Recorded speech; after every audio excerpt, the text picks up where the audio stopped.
আবু হানিফ নয়ন, আবু হানিফ নয়ন, 14 বছর, আপনাদের বাসা কোথায়? মোহাম্মদপুর, ঢাকা উদ্যান। আপনি কি করেন? আমি একজন রিক্সা চালক। জি। আমার ছেলে গার্মেন্টসে চাকরি করে হেল্পার হিসাবে, 14 বছর বয়স, আচ্ছা, কুমিল্লা, কুমিল্লা কোথায়? দেবিদ্বার। আচ্ছা, একটু ঘটনা বলেন তো, শুরু থেকে কি হয়েছে?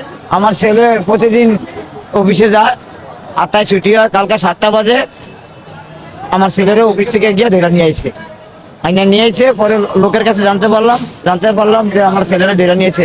ছেলেরা ধরে নিয়েছে কি কারণ, আমার ছেলে হলো শিশু মানুষ, তখন তারা কেউ কিছু বলতে পারে না।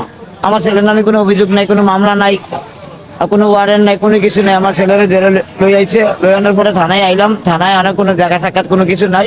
তারপরে আজকে আইলাম থানায়, বলে যে কুড়ে পাড়াই দিছি, কুড়ে যাও, এবং করতে আছে। আমার ছেলে এই 14 বছর বয়স, আমার একটা সন্তান নেই, আর কোনো ছেলে নেই, কোনো ছেলে মেয়ে নেই। আমার এই সন্তান লই আইছে। আমার ছেলে যদি অপরাধ হইতো, তার নামে মামলা থাকতো, থাকতো। আমার ছেলেরে দেশে অরাজকতার লাগছে, আমার ছেলেদের কোনো যারা অপরাধ করছে তাকে বিচার হইব। আমার এই শিশু ছেলে, আমি কর্মজীবী, তার কর্মস্থল থেকে ধরে লই আইছে। এটা আমি দেশের কাছে বিচার চাই আর কি।